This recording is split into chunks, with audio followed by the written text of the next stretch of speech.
Washington, DHC. United states सरकार के दिल के ऊपर आसमान में वॉशिंगटन नेशनल एयरपोर्ट और एंड्रयूज एयर फोर्स बेस पर एयर ट्रैफिक कंट्रोलर द्वारा रडार पर कई अज्ञात उड़ने वाली वस्तुओं को पकड़ा जाता है। उन्हें रोकने के लिए जेट विमानों को भेजा जाता था। जब जेट वहां पहुंचते तो वे गायब हो जाते। जब जेट उतरते तो वे फिर से दिखाई देते। मूल रूप से ये पूरी दुनिया में खबरों में था। तो यह लगातार 2 सप्ताहांतों पर 2 बार हुआ, जिसका अर्थ है कि अधिक से अधिक लोगों ने एक ही चीज देखी। वे वॉशिंगटन के दिल के ऊपर उड़ रहे थे। इसलिए यह अनिवार्य रूप से व्हाइट हाउस के लॉन पर उतरने के बराबर है। एक कारण था कि विदेशी प्राणियों ने संपर्क करने के लिए देश की राजधानी को चुना। हमारे पास यूएफओ के देखे जाने की एक श्रृंखला थी जो व्हाइट हाउस, यूएस कैपिटल में गूंज रही थी। मुझे लगता है कि एक बहुत ही प्रतीकात्मक सीधा संपर्क बनाने के प्रयास में, यह कहते हुए कि अरे, हम आप लोगों से बात करना चाहते हैं, लेकिन मुझे ऐसा लगता है जैसे किसी तरह हमें संदेश नहीं मिला। देश की राजधानी पर रहस्यमयी दृश्यों के बाद के दिनों में अमेरिकी सरकार ने किसी भी अलौकिक संबंध को स्वीकार करने से इनकार कर दिया।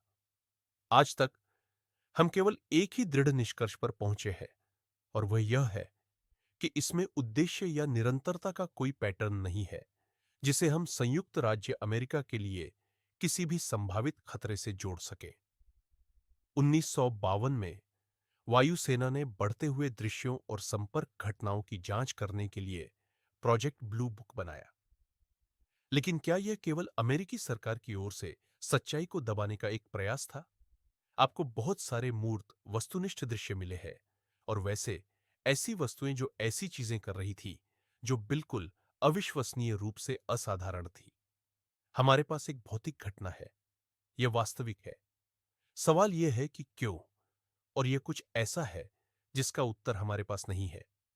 यदि संयुक्त राज्य सरकार और दुनिया भर के अन्य लोग जानते थे कि अलौकिक लोग वास्तविक है, तो इस जानकारी को क्यों छुपाया जा रहा था? क्या ऐसा हो सकता है कि अधिकारियों को इन अपरंपरागत अंतरिक्ष यानों से राष्ट्रीय सुरक्षा को होने वाले खतरे का डर था?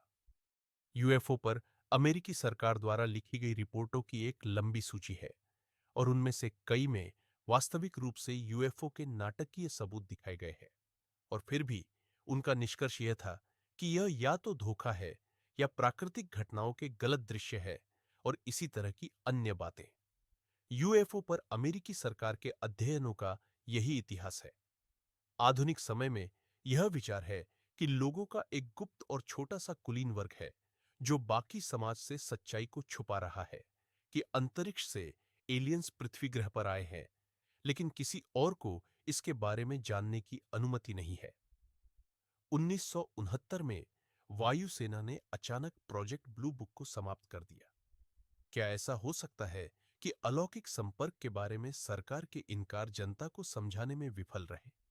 या क्या यह संभव है कि अधिकारियों को इन घटनाओं के बारे में जितना उन्होंने स्वीकार किया था, उससे कहीं अधिक पता था, जिनकी बार बार रिपोर्ट की जा रही थी?